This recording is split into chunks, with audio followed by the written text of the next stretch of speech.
Cool. So hello and welcome to another Spring Snow Massage edition of our Science Think Tank experience.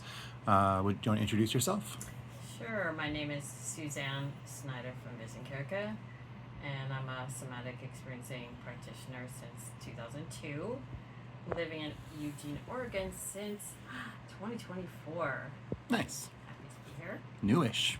Yeah. Cool. Yeah, just want to hop into it, or do you want to plug your business or anything? Well, I work online 2 days a week, Mondays and Tuesdays, and I'm subletting wonderful office space Wednesdays and Saturdays here in Eugene. I have a lot of openings because I'm fairly new in town. Sure. And my background is body work, so I'm not a psychotherapist. That's kind of the first question a lot of people have for me. Sure. And in my practice, I do not accept insurance. That's the second question. Mm-hmm. So I do offer a free phone chat. Anybody who wants to check out if it's a good fit for you. Yeah, we can add your contact information to the video. Sure. Cool. Awesome. Thanks for sharing. Would you, for yourself, define what embodiment is? So it's such an interesting question because, I really don't talk about embodiment. More fun is to actually do it. Do you want to give people an exercise to try, or? So I even have a little bit of a difficulty defining it in, textbook terms. Sure. But I would say, being able to experience physically in congruence with what is going on with you emotionally. That's a pretty good definition, I think. Would you repeat that? Yeah. Okay. To be able to be in your experience physically in congruence with what is happening emotionally.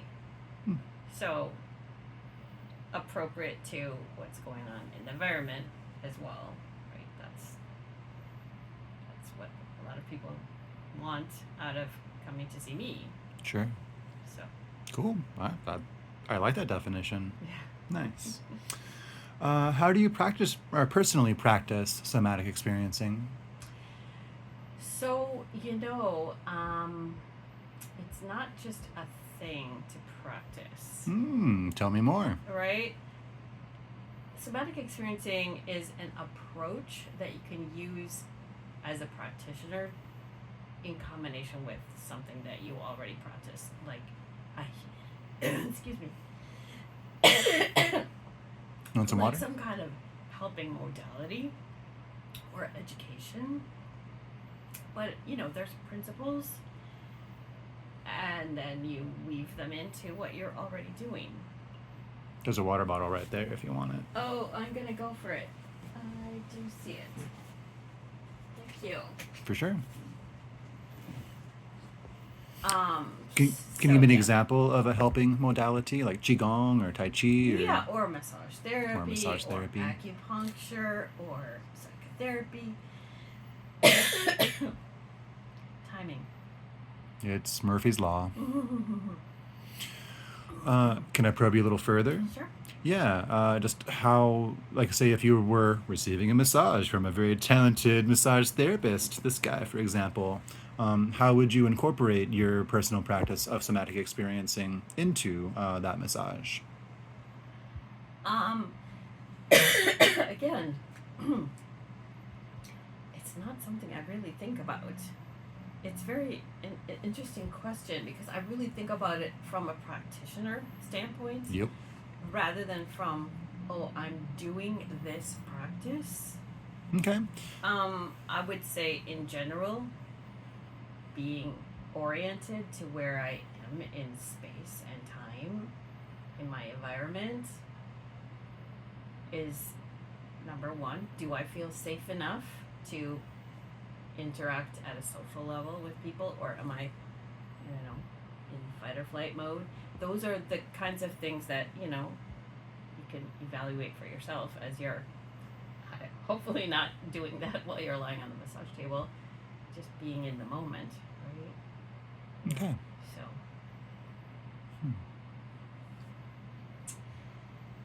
But I could give you another example. Sure. So, like, if you're in a musical ensemble, right?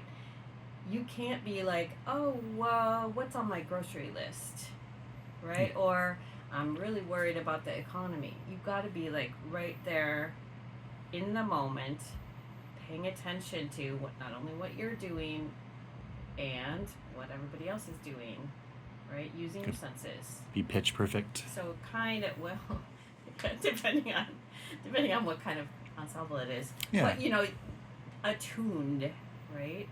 And in relationship, not just like I'm gonna go off on my own. Yeah. So in that case, you are more embodied, I would say. Okay. Ideally, you know, it is possible to dissociate and be playing music, right? But it is. But in an ensemble, that is less likely. Yeah, I'm reminded of I took a contact improv class a few weeks ago, and the teacher went over some exercises to explore like the inner dance, and then the dance with one person, and then the dance with the entire room. I thought that was a really interesting practice to do, because it's all happening all at once, of course. But the point of that exercise was to kind of show that you can't be in full attention of everything everywhere all at once. Right. You could use a word like hypervigilance or whatnot. But yeah, I just really appreciated going through each of the different internal, focused, and then room exercises, because it just forced me to like think about where my attention was at and how it shifted with the different prompts. Yeah. Cool. Yeah. So I do a lot of like belly work, visceral manipulation kind of stuff, and I always have conversations with clients before that happens. Have consent forms that are filled out so that informed consent is achieved. Yeah, I find it prudent to just have conversations around like frameworks of understanding around sensations in the body, which people may or may not be aware of. So how do you set up a framework of understanding around the conversation with clients or patients, understanding their kind of visceral sensations? So it's in context of how they understand being in their own body. Correct. Yes. Right. Like their personal framework of understanding of if they are in the moment or not. Right, and so that's where what I'm saying is that's how I present Oh. it. It's Oh, in the okay, context sorry. Of, yeah, it's okay. But it's like, well, how do you know this is your leg? You know, that kind of thing. Because proprioception, of course. Well, right, but it's using verbal interaction. So we're talking about it, right? So here's your whatever it is, your leg, we'll say. Sure. It's not visceral, but and what are you aware of, and what's it connected with, right? Yeah. So when it comes to viscera, though, really, I'm not as specific. I've also studied the visceral work from Barral, but I don't practice it because the SE is like the anatomy isn't as important. It's more like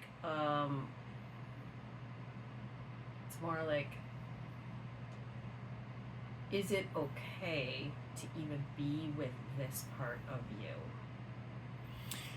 Yeah, I'm reminded of a time that I had was a client for a somatic experiencing practitioner, and just how nice it was to be in a safe space and be guided through those more associative, well, no, just my associations with what I was feeling or thinking about at the time. Like I think they were like had their hand on my heart or something like that, and I talked about some feeling. This was many years ago. But yeah, I can see how that would be a very good tool for people to map out those different associative feelings with different, body parts. Right, right. Sometimes that's a thing. I don't really do that, Oh, okay. but it can happen. Yeah. Sure. Yeah. And yeah, that's maybe where I should leave that. Understood. Let's talk about science. Yeah. What are some of your frameworks of understanding around the science of SE? Uh-huh. So in later years, the polyvagal theory That's was my favorite. brought into the somatic experiencing curriculum, and it kind of was a big deal for a lot of us who in the beginning didn't understand how to make sense of it, but it's really a concept of how it's not just fight or flight that's a appropriate stress response, but that social engagement is really a great stress response as well. So you need your sympathetic, revved up part of your nervous system to be engaged, as well as your parasympathetic, right, relaxed and alert. And if you can uncouple the fear that goes with either of those, then great. You have more capacity to be with difficult feelings or difficult situations. Cool. Would you mind talking about ANS or the Porget's PVT frameworks? So I kind of did. I don't have a very good explanatory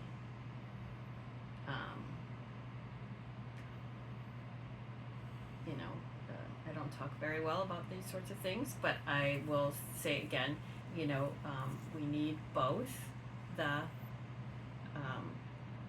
sympathetic part of the autonomic nervous system to be engaged and the parasympathetic, right? So it's not either or. Like in somatic experiencing, the goal is not just take you into parasympathetic and relax. We want both available.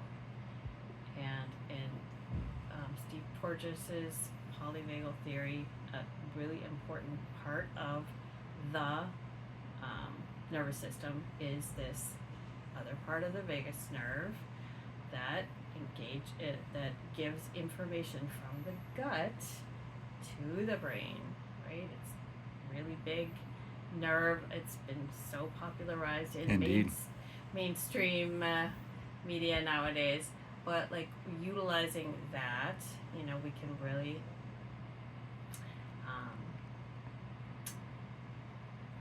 affirm the value of the gut brain.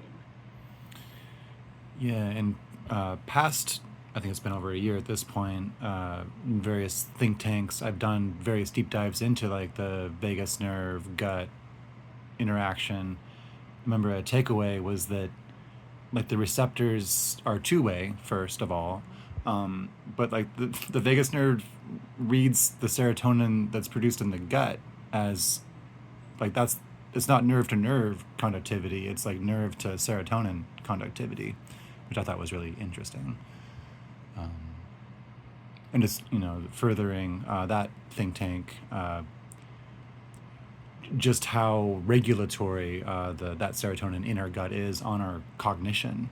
Like the example used in the study that I cited a year ago was like they transplanted like depression into some mice by using a very specific genus of bacteria, and we're able to do that.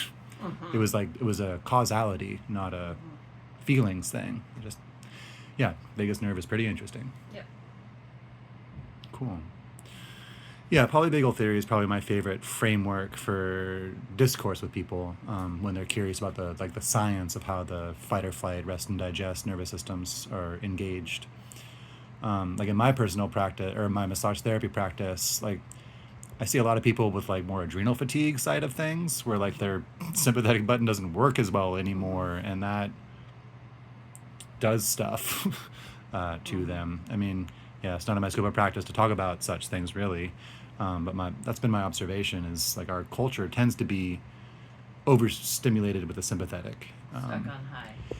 Yeah, and then the button stops working after a Right. point, like danger fatigue or whatever term you want to use. Right. And then you have insomnia, or like that fifth cup of coffee doesn't like do the job anymore, or whatever the thing is. And then they get on the table and like in 5 minutes are asleep essentially because their body's like, oh, a chance, Yeah. time to snap out of it. I don't know, it's just cool to think about. Well, it's a good thing that you offer that. Yeah, craniosacral is probably my favorite. Like, if somebody's able to like feel safe enough to get back to the moment, craniosacral is probably my favorite modality for parasympathetic engagement. Just cradling the head. Like, so there's something about that that's so simple, but it's just very potent. Yes. Yeah. Cool. And to that point, how might you think somatic experiencing might integrate with massage therapy or vice versa? So, as a person who practiced massage therapy and then transitioned over years to a somatic experiencing practice only, I have a lot to say. Great. So Tell me more. So I'm glad you're having a lot of extra time. Just kidding. So one of the things that is different about somatic experiencing, at least in my practice with massage therapy, is the verbal engagement, and that there is the potential conversation that can happen in sharing at a level which is beyond does this pressure how is the pressure, so asking about feelings or associated images that come up can, I think, be well within the scope of a massage therapist who's practicing. Yeah, like I've definitely have done a lot of like kind of guided. I just focus on the sensation, the quality of the sensation. Like the quality of sensation, in my experience, can be very indicative of, well, synesthesia. So for folks that don't know, synesthesia is like when your brain interprets sensation as like something other than it quote normally is. There's one, like if your thumb is numb, then your radial nerve might be occluded. But then there's things like, brushing the arm on that area of like numbness. Your brain's gonna like make something up for like what that sensation is supposed to feel like. So when a client's on the table and has that numbness, like finding where the line is of like sensation versus like made ups or the imaginary sensation that the brain just kind of makes up can be pretty interesting in guiding like their attention to that. I found that just simple awareness is probably the best ally for restructuring how things are perceived. There's a massage therapist that I've coveted like their teaching for quite some time, till I forget their last name. I was watching a video where they were specifically like doing some advanced like myofascial techniques, and I think this was a specific use case where the client or patient had like a disc rupture or something like that, and had a pretty large swath of their skin that was numb. So what this till was doing, or to my perception at least, was kind of like finding where the line was of where that nerve was no longer innervating that skin, and then going between like the line of like the innervated skin and then the not innervated skin, and then having the patient kind of think about that line The intent being to kind of move it, or yeah, that's kind of the edge of my knowledge, but that kind of thing is can be very potent. Like there's a technical term, end feel, like in more of a physical therapy kind of context, where it'll either be a pain end feel, or like if you have a calcified joint, then it's a physical end feel. That's something that stops your movement. But something I've observed a lot, especially with like injury treatment, is that people will just think that their end feel is a certain way, or that they're going to injure their arm if they rotate it a certain way, and that's their end feel. So kind of, again, going back to the sensation, guiding where the actual lines of pain are, versus just imaginary or perceived pain, can be pretty potent. Yeah, and to differentiate a little bit, somatic experiencing is also about, that global versus local. So, like, if I'm working with somebody who's got a particular physical issue, like, say, the shoulder, the issue might not be the shoulder, right? So, really looking at a little bit more of a global, what else is the story beyond just the joint or the muscle, and putting it in context again. So asking questions, not just like, did you have a history of injury, but does this remind you of anything? Is there a movement that your shoulder might want to make, to complete something that might not have gotten to be completed as a defensive or protective response? So that's kind of different from a massage therapy practice, but not really too far outside the scope, really. I mean, is there a movement you might want to make? It's that conversational, teamwork. People want to move. We should help them move. Yeah. So collaborating with the client.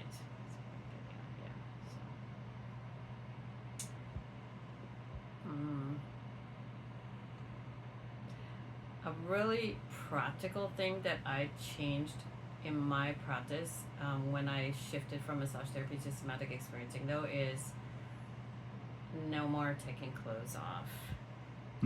So that just, for me, when you talk about people want to move, created a bifurcation of, the people who are really wanting traditional, something with lotion and, more of a Swedish kind of a experience, versus this is something where you might want to get up off the table And because move. you're experiencing agency and finally you're not frozen. And so I just said I don't want anybody in that situation unclothed. Yep. Just like really. That's outside the scope of practice. Practical, well, yeah, but that's you don't want somebody to be inhibited from doing the thing that their body wants to do in that case. Yeah, it's been a long time, but I did have a, I guess, friend and colleague that incorporated like they also did a fully clothed practice, but they incorporated like ecstatic dance into their kind of Thai massage somatic experiencing amalgamation that they did for people. And I thought that was pretty cool. I think they call it like dragon dance, or like their version of it, just in regards to that expression. That was a cornerstone of their chosen modality. Okay. Different. Yeah, I mean, there's, like the rainbow, there's lots of different ways to practice body work. Yeah. Cool. Well, anything else you want to share with the world before we close this interview? Well, good to be here. Good to meet you, Gabriel. Yeah, thanks for being open. Yeah. All right, follow for more.